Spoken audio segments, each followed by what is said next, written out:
वो केशवपुर गांव था।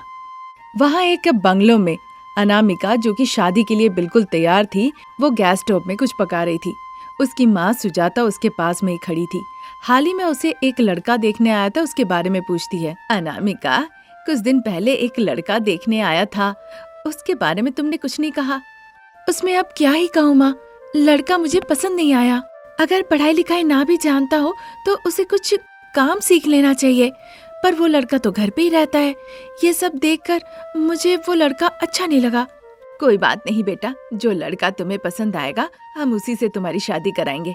गांव से तुम्हारे बड़े पापा आ रहे हैं, मैं उनसे कहूंगी कोई अच्छा शहर का लड़का तुम्हारे लिए वो ढूंढ दे। ये सुनकर खूबसूरत अनामिका शर्मा जाती है। उसे शर्माते देख माँ सुजाता बहुत खुश होती है। ठीक उसी वक्त वीरू अपने बड़े भाई, जो कि शहर से आए हुए थे, उनके साथ बगीचे में बैठकर बातचीत कर रहे थे। तो बताइए भैया, आप शहर से अनामिका के लिए क्या रिश्ता लेकर आए हैं? लड़के का नाम रमेश है, पर पढ़ा लिखा नहीं है। बड़ों का सम्मान करता है और बहुत बात करता है। माँ शारदा, पिताजी प्रसाद, वो पकौड़ी का व्यापार करते हैं और बड़े ही अच्छे से अपना घर चलाते हैं। मैं उन्हें अच्छे से जानता हूँ। ठीक है भैया, जब आप ऐसा कह रहे हैं तो वो एक दिन अनामिका को आके देख कर ही जाए। वो तो मैं कह दूंगा, पर एक बात अपनी पत्नी और अनामिका से कह देना, वो शहर से आएंगे। अगर फिर वो ना कह दी तो अच्छा नहीं लगेगा। ठीक है भैया, वैसे आपके ऊपर मैंने कभी ना कहा है क्या? अनामिका, अनामिका, तुम और तुम्हारी माँ एक बार इधर बाहर आना। इस तरह कहने पे अनामिका, जो खाना पका रही होती है, वो और उसकी माँ दोनों ही बाहर निकल आती हैं। क्या बात है, क्या हो गया? खाना पक रहा है, आपने अपने भैया से पूछा? खाना हम बाद में खा लेंगे, लेकिन भाई साहब ने अनामिका के लिए एक रिश्ता देखा है। अगर उन्होंने देखी है तो पूरी जानकारी भी ले ली होगी। उन्हें कहिए एक दिन आके अनामिका को देख के जाए, ताकि लड़का लड़की एक दूसरे को देख ले। पसंद आए तो हम उसकी शादी करा देंगे। उनकी बातें सुनकर अनामिका शर्माते हुए वहाँ से भाग जाती है। फिर अनामिका के पकाए सब खाना खाते हैं।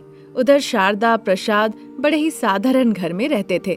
उनका रमेश नाम का एक 30 साल का बेटा था। घर के तीनों सदस्य एक भीड़ भाड़ वाली जगह पर ठेला लगाकर पकौड़ी बेचा करते थे। पकौड़ी लीजिए बाबू, गर्मा गर्म पकौड़ी। जिनके दांत है उनके लिए कुड़कुड़ा पकौड़ी, जिनके दांत नहीं है उनके लिए नरम पकौड़ी। जो भी चाहिए 20 रुपए में ले जाइए। इस तरह चिल्ला चिल्ला के शारदा पकौड़ी बेच रही होती है। वहाँ जो भी पकौड़ी लेने आ रहे थे उनसे प्रसाद पैसे ले रहे थे। जिन्हें ले जाना होता है उनके लिए रमेश पार्सल बांध देता है, और जिन्हें वहीं पे खाना होता है शारदा उन्हें ले जाकर प्लेट में देती है। आइए बाबू आइए, शाम की ठंडी ठंडी हवा में बातचीत करते हुए गर्मा गर्म पकौड़े खाइए और खुश हो जाइए। इस तरह कहते हुए शारदा पकौड़ियाँ छानने लगती है। 2-3 दिन निकल जाते हैं। तभी एक दिन गोपाल शारदा के घर आते हैं। बहन, मैंने आपको बताया था ना मेरे भाई के परिवार के बारे में। उनकी बेटी के लिए आपके बेटे की बात चलाई है। अच्छा दिन देखकर वो लड़की देखने बुलाया है। बताइए कब जाना चाहेंगी? कल अच्छा दिन है भैया, कल ही हम देखने चलेंगे। ये सुनकर गोपाल खुशी खुशी वहाँ से चला जाता है। अगले दिन वीरू के गांव के घर में शारदा, रमेश और प्रसाद जाते हैं। गोपाल वीरू के बगल में जाकर बैठते हैं। सुजाता, गोपाल की पत्नी, और सावित्री अनामिका को अच्छे से तैयार करके उनके सामने लेकर आती हैं। रमेश, अनामिका एक दूसरे को देखते ही पसंद कर लेते हैं। अनामिका शर्मा जाती है। देखिए भाई साहब, गोपाल जी आपको हमारे बारे में सब कुछ बताया होगा, फिर भी एक बार मैं कहता हूँ, हमारा बस एक ही बेटा है। ज्यादा पढ़ा लिखा नहीं है, पर पकौड़ी का व्यापार करके हम लोग सभी बहुत खुश हैं। आपके बारे में और दामाद जी के बारे में भैया ने हमें पहले ही बताया है। मेरी बेटी भी बहुत पढ़ी लिखी तो नहीं है, पर बहुत अच्छी है। घर का काम काज, खाना पकाना बहुत अच्छे से कर लेती है। अब जिस दिशा में चलने को कहेंगे वो वैसा ही करेगी। भाई साहब, हमें दहेज वहेज में कोई दिलचस्पी नहीं है। जो देंगे आप अपनी बेटी को ही देंगे। वो हमारे घर की एकमात्र बहू होगी। ये सुनकर अनामिका बहुत खुश हो जाती है। फिर वहाँ से किचन में आके वो स्वादिष्ट भोजन बनाती है।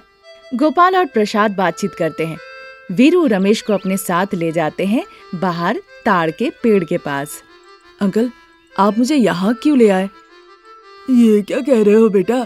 ताड़ी पिलाने लाया हूँ। अंकल, ताड़ी तो क्या, मैं कोल्ड ड्रिंक भी नहीं पीता हूँ। मुझे ये सब पीना बिल्कुल पसंद नहीं है। अरे बेटा, शराब अच्छी नहीं होती है, लेकिन ताड़ी अच्छी है, पी लो। अरे नहीं अंकल, जबरदस्ती मत कीजिए। इस तरह कहने पे वीरू रमेश को साथ लेकर घर लौट आते हैं। फिर अनामिका के पकाए स्वादिष्ट भोजन सभी खाते हैं। फिर एक अच्छा मुहूर्त देखकर रमेश और अनामिका की बड़े ही धूमधाम से शादी करा दी जाती है। फिर जितने भी लोग वहाँ शादी पे आए थे, रमेश और अनामिका की जोड़ी को देखकर वाह वाह कहने लगे। सुन के शारदा भी बहुत खुश होती है। अनामिका अपनी नई जिंदगी की शुरुआत करती है। इस बीच बेटे की शादी के चलते शारदा अपने पकौड़ी के व्यापार पे ज्यादा ध्यान नहीं दे पाती है। तभी शारदा के पकौड़े के दुकान से थोड़ी ही दूर पे एक और भाजी का दुकान शुरू हो जाता है। देखकर शारदा प्रसाद आश्चर्य हो जाते हैं, लेकिन उन्हें अपने पकौड़े के स्वाद पे पूरा भरोसा था, इसीलिए वो व्यापार फिर से शुरू कर देते हैं। पर पहले जैसा उतना मुनाफा अब उन्हें नहीं होता। जब जब वो देखते थे तो मिर्ची भाजी के दुकान में बड़ी भीड़ लगी होती थी। एक दिन शारदा, प्रसाद और रमेश तीनों ही बड़े परेशान बैठे हुए थे। माँ जी, आज पकौड़ी का स्टॉल नहीं खोलेंगे क्या? नहीं अनामिका, हम शादी में व्यस्त थे ना, इसीलिए कुछ दिन दुकान बंद था। इसी मौके का फायदा उठाकर एक दूसरा दुकान खुल गया। अब तक पकौड़ी देखकर हमारे पास ग्राहक आते थे, अब जैसे ही मिर्ची भाजी देख लिए सभी लोग उसके पास जाने लगे। अब से हमें पकौड़ी का व्यापार बंद करके लगता है काम पर ही जाना पड़ेगा। इस उम्र में तुम और मैं क्या काम करेंगे शारदा? हमें देखकर ही लोग सोचेंगे इन्हें क्या काम दे। ऐसा सोचेंगे तो कैसे चलेगा? हाँ, आप दोनों घर पर ही रहिए, मैं काम पे जाता हूँ। इस तरह कहने पे अनामिका सोचने लगी। फिर वो किचन में चली गई। वहाँ वो काफी देर तक सोचते रहती है। अगर हम पकौड़ी का दुकान बंद कर देते हैं तो माँ पिताजी किस काम के लिए जाएंगे? मुझे कुछ करना होगा ताकि ये पकौड़ी का दुकान बंद ना हो। इस तरह वो सोच ही रही थी, तभी उसे किचन काउंटर पे टमाटर और प्याज दिखता है। अनामिका को तुरंत एक तरकीब आती है। वो शारदा के पास जाती है। माँ, पिताजी, आप में से किसी को भी काम पे जाने की जरूरत नहीं है। मुझे एक तरकीब आई है जिससे हम एक नए तरह के पकौड़े बनाएंगे। वो कौन सी तरकीब है बहू? माँ जी, अब तक हम अपने पकौड़ी के ठेले पे सिर्फ एक ही तरह के पकौड़ी बना के बेचा करते थे। हाँ, वो तो है बहू। अब ऐसा नहीं होगा माँ जी, अब से हम 5-6 तरह के पकौड़े बना के उन्हें बेचेंगे। 5-6 तरह के पकौड़ी? वो कैसे बहू? टमाटर पकौड़ी, प्याज पकौड़ी, आलू की पकौड़ी, धनिया की पकौड़ी, करी पत्ता की पकौड़ी। इस तरह हम 4-5 तरह के पकौड़ी बनाएंगे। इस तरह अनामिका का बात सुन के सबका चेहरा खिल उठता है। अरे वाह बहू, तुमने बड़ा अच्छा सोचा है। फिर उसके दूसरे दिन से ही अनामिका के पकौड़ी के दुकान पे तरह तरह के पकौड़ी मिलना शुरू हो जाता है। दुकान के पास बैठकर प्रसाद प्याज काटते हैं, शारदा घोल बनाती है, रमेश टमाटर धोता है और अनामिका माइक लेके कहने लगती है, पकौड़ी बाबू पकौड़ी, गर्मा गर्म पकौड़ी, टमाटर पकौड़ी, आलू पकौड़ी, प्याज पकौड़ी, धनिया पकौड़ी, करी पत्ता पकौड़ी, तरह तरह के गर्मा गर्म पकौड़ी, जो चाहेंगे वही पाएंगे। इस तरह वो जोर जोर से कहती है। वहाँ से जो भी गुजरते हैं उसकी बातें सुन के उसके दुकान पे आने लगते हैं। पकौड़ी खाने यहाँ पे आइए, 20 रुपए में तरह तरह के पकौड़ी खाइए, पसंद ना आए तो पैसे वापस ले जाइए। इस तरह कहकर अनामिका पकौड़ियाँ बनाने लगती है। जिनको पकौड़ी खाना होता है वो अनामिका के ठेले पे आते हैं। ग्राहकों को अनामिका प्लेट भर के पकौड़ी खिलाती है। पकौड़ी के स्वाद अच्छे होने के कारण ग्राहक पेट भर के स्वादिष्ट पकौड़ियाँ खाते हैं। अब रात हो चुकी थी। मेरी गांव की बहू, अच्छी तरकीब दी है तुमने। जितने भी हम सामान लाए थे, आलू, टमाटर, प्याज, धनिया, करी पत्ता, सब खत्म हो गए और पूरा पैसों का बक्सा भी भर गया। ये सुनकर अनामिका बहुत खुश होती है। इस तरह गांव की बहुरानी अपनी तरकीब लगा के व्यापार को आसमान तक ले जाती है। ये थी आज की कहानी। नई कहानी लेके फिर हाजिर होंगे। नमस्कार। क्योंकि बहू अनामिका साफ सफाई पे बहुत ज्यादा ध्यान देती थी, इसलिए दूसरे दिन की तरह उस दिन भी हाथ में ग्लव्स पहनकर, सर को ढककर ताकि सर का बाल न नीचे गिरे, एक एप्रन पहन के, चेहरे पे मास्क लगा के, कमला और रजनी जो गोलगप्पे खाने आए थे उन्हें साफ सफाई से गोलगप्पे खिलाती है। दीदी, आपको क्या ओसीडी की समस्या है? ये कोई समस्या नहीं है कमला, ये है सावधानी। कई तरह के वीडियोस में नहीं देखा लोग कितने गंदे तरीके से पानी पूरी खिलाते हैं? आपने देखा है तो आप कह रही है, पर जैसे ही पानी पूरी हम देखते हैं हमारे मुंह से तो वाह वाह निकलता है। ऐसा तो होते ही रहता है दीदी, है कि नहीं? हो सकता है रजनी, वो जो कर रहे हैं वो भी सही होगा। व्यापार कुछ भी हो, हमें ग्राहक तो चाहिए। अगर हम उनके साथ अच्छा बर्ताव करेंगे तो हमारा व्यापार भी तो बहुत आगे चलेगा, है ना? और साथ ही साथ पुण्य भी मिलेगा। जब ये बातचीत चली रही थी तभी वहाँ पे शारदा स्कूटी से पानी पूरी कवर में डालकर लेकर आती है। बार बार समझाने के बावजूद सासू माँ ऐसे ही आ जाती है। इस बात से अनामिका को बड़ा गुस्सा आया। अब चूंकि वहाँ सड़क किनारे सारे ग्राहक खड़े थे, इसलिए अनामिका कुछ कहती नहीं है, वो चुप रहती है। उधर ऑफिस में काम कर रहा रमेश का सेल फोन बज उठता है। बताइए पिताजी। उस वक्त प्रसाद बाहर जा रहे थे और उसी दौरान फोन करते हैं। बेटा रमेश, मैं घर जा रहा हूँ, तुम्हारा काम हो गया तो बता दो, मैं आके तुम्हें ले जाऊंगा। मेरा अभी तक काम खत्म नहीं हुआ पिताजी, मुझे थोड़ा और वक्त लगेगा, आप चले जाइए। ठीक है बेटा। इतना कहकर प्रसाद फोन रख देते हैं और सावधानी पूर्वक कार चलाने लगते हैं। स्कूटी से उतर के शारदा 2 बार छींकती है, वो भी अपने नंगे हाथों से मुंह को ढकते हुए। फिर बिना हाथ को धोए हुए ही हाथ से हाथ को रगड़ लेती है और पानी पूरी का कवर अनामिका को देने के लिए चली जाती है। तभी अनामिका शारदा को गुस्से से देखने लगती है। उन्होंने ऐसा किया था इसीलिए अनामिका को गुस्सा आ रहा था। माँ जी, मैंने आपसे क्या कहा था और आप क्या कर रही हैं? पानी पूरी खत्म होने वाला है ना, तुम्ही ने तो कहा था कि बगल वाले दुकान से पानी पूरी ले आने, इसीलिए मैं ले आई कवर में डाल के, तो इसमें कौन सी गलती कर दी? मैं ये नहीं कह रही हूँ कि पानी पूरी लाके आपने कोई बड़ी सी गलती कर दी है, पर साफ सफाई कहाँ है? छींक आई तो छींक दी, इसमें गलती क्या है? आप हाथ डाल के छींकी, उसके बाद उन हाथों को बिना धोए हुए ही पानी पूरी का कवर लाके मुझे दे दी। कितनी बार कहा है कि मुंह पे मास्क बांध के रहा कीजिए, पर सुनती ही नहीं। इस उम्र में भी आप ऐसा करेंगी? आपको कोई बुद्धि नहीं है? बहू, अगर तुम्हें कुछ कहना ही है तो घर जाके कहना। घर जाके अब मैं क्या कहूँ? जो कह रही हूँ वही कीजिए। इस तरह कहने पे शारदा चारों तरफ देखने लगती है। वहाँ पे जितने लोग खड़े थे सभी शारदा को देख रहे थे। शारदा को अपमानित महसूस होने पे वो अपना सर झुका लेती है। साफ सफाई के बिना यहाँ पर कभी मत आइएगा, अब जाइए। इस तरह से कहने पर शारदा के आंसू आ जाते हैं। फिर वो स्कूटी लेकर वहाँ से चली जाती है। सासू माँ के आंसू की परवाह ना करते हुए अनामिका वहाँ पे पानी पूरी खाने आए ग्राहकों को पानी पूरी खिलाने में लग जाती है। तब तक प्रसाद कार से घर पहुँचते हैं, गाड़ी से उतरते हैं। ये क्या, जब भी मैं ऑफिस से आता हूँ शारदा आके मेरा बैग लेके घर के अंदर जाती है, पर आज नहीं आई, लगता है घर पे नहीं है। सोचते हुए वो घर के अंदर आते हैं और लैपटॉप बैग रखते हैं। तभी वो देखते हैं उसकी पत्नी दुखी होकर बैठी हुई है। प्रसाद उसके बगल में जाके बैठते हैं। क्या हुआ शारदा, परेशान क्यों हो तुम? पूछने पे शारदा साफ सफाई को लेकर बहू ने किस तरह से उसे अपमानित किया पूरी कहानी उन्हें बताती है। क्या शारदा, तुम सास होने के बावजूद वो तुम्हें सड़क पर सबके सामने इस तरह से अपमानित की है? उसे रात में घर आने दो। परसों मुझ पे, आज तुम पे, कल बेटे पे चिल्लाएगी। लगता है आजकल सम्मान करना ही भूल गई है। वो गुस्से से कहते हैं। शारदा बिना कुछ कहे चुपचाप बस आंसू बहाने लगती है। यही सब हो रहा था उस दिन। 1 घंटे के बाद रमेश ऑफिस से घर लौट आता है।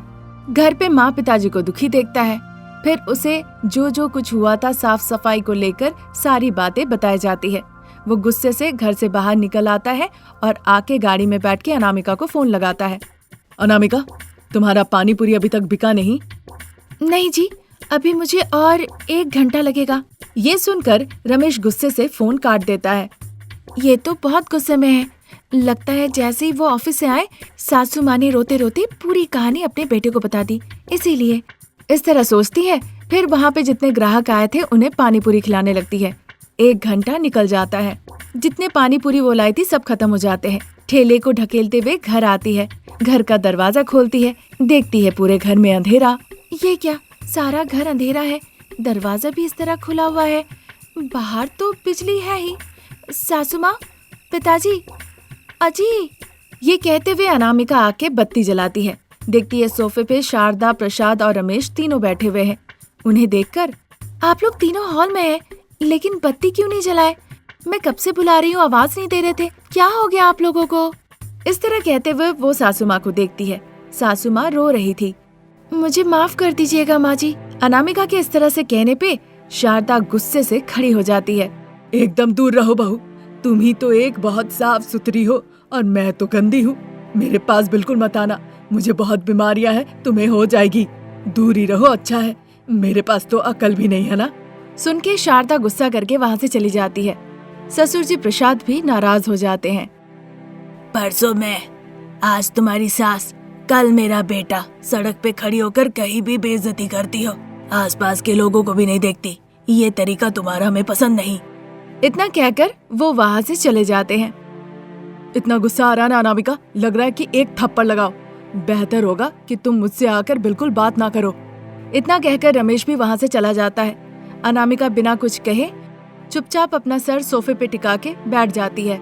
अगले दिन सुबह जब अनामिका किचन में जाती है तो किचन का सिंक बर्तन से भरा हुआ था। उसी के साथ देखती है काउंटर पे दाल चावल सब पड़े हुए हैं। ये सब देखकर साफ सुथरा रहने वाली अनामिका को चिड़चिड़ाहट महसूस होने लगती है। ये क्या, कल और परसों मेरे उठ के आने से पहले किचन साफ सुथरा था, पर आज इतना गंदा क्यों? ये सब सोचते हुए वो हॉल में जाती है। देखती है शारदा हॉल में बैठी हुई है और टिश्यू पेपर से नाक साफ कर रही है, इधर उधर टिश्यू पेपर फेंक रही है। क्या हुआ माँ जी, आप इस तरह का बर्ताव क्यों कर रही हैं? हमें तो कोई अकल ही नहीं है बहू, पता नहीं कब आएगी, तब हम सीख लेंगे। तब तक तो ऐसे ही रहना पड़ेगा। मुझे पता है माँ जी, आप ये सब कुछ जानबूझ के कर रही हैं, अनामिका कहती है। फिर शारदा गुस्से के मारे, हाँ, मैं जानबूझ के कह रही हूँ। सड़क पे जब लोग मुझे देख रहे थे, बिना सोचे समझे तुमने क्या कुछ नहीं कहा, और अब तुम। ऐसा कह ही रही थी तभी प्रसाद और रमेश तैयार होके ऑफिस के लिए नीचे आते हैं। वो अनामिका की परवाह नहीं करते। ये देखकर अनामिका सासू माँ के पैर पकड़ लेती है। मुझे माफ कर दीजिए माँ जी, सबके सामने मुझे इस तरह से नहीं कहना चाहिए था, अपमान नहीं करना चाहिए था। अनामिका चाहे कितना भी मना ले पर शारदा मानी नहीं। प्रसाद और रमेश तब तक तैयार होके ऑफिस के लिए निकल जाते हैं। अनामिका परेशान होके घर का काम काज खाना पकाने लगती है। शारदा उसी घर में रहकर अनामिका का पकाया खाना नहीं खाती है, वो अलग से खाना पकाती है और खाती है। अनामिका परेशान होके पानी पूरी बेचना ही बंद कर देती है। एक दिन शारदा सब्जी लेकर बाजार से आ रही होती है। उसे कमला और रजनी मिलती है। सासू माँ, आजकल अनामिका दीदी पानी पूरी नहीं बेच रही है। तुम मुझे क्यों सासू माँ कह रही हो? आप अनामिका दीदी की सास है तो हमारी भी हुई ना। बहुत हो गया। साफ सफाई से अनामिका अगर पानी पूरी नहीं बेच पा रही है तो क्या तुम लोगों को कहीं और पानी पूरी नहीं मिल रहा है? ऐसा मत कहिए, जो लोग घर पे रहते हैं उन्हें लगता है ऐसी साफ सफाई वाला अनामिका दीदी जैसा पानी पूरी चाहिए। अच्छी आदत है ना। हाँ चाची, एक दिन मेरी सहेली सितारा शुभम के पास पानी पूरी खाने गई तो पानी पूरी से लंबा बाल निकला।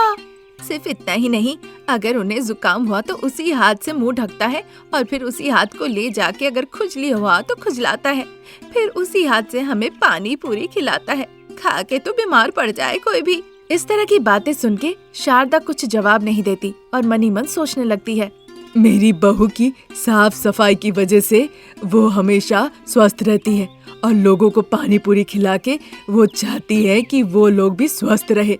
उस दिन जो मैंने किया वो सोच कर ही मुझे बुरा लग रहा है। उस दिन जो कही थी हो सकता है गुस्से से कही हो, पर जानबूझ के नहीं कहा। सोचते हुए शारदा घर आती है। सोफे पे अनामिका उस वक्त दुखी होकर बैठी हुई थी। उसे देखकर शारदा गौर न करते हुए सीधा अंदर चली जाती है। फिर हाथों में ग्लव्स, सर में टोपी लगा के, एक एप्रन पहन के वो अनामिका के सामने आती है। उस तरह सासू माँ को देखकर अनामिका मन ही मन बहुत खुश होती है। चलो बहू, हम पानी पूरी बेचते हैं। फिर साफ सुथरी वाली बहू रानी अनामिका के साथ शारदा भी पानी पूरी बेचने लगती है और इस तरह सास बहू खुशी खुशी पानी पूरी बेचने लगती है। साफ सुथरा हाइजीन मेंटेन करने वाली अनामिका का पानी पूरी का व्यापार बहुत अच्छा चलने लगता है। ये थी आज की कहानी। नई कहानी लेकर हम फिर हाजिर होंगे। नमस्कार।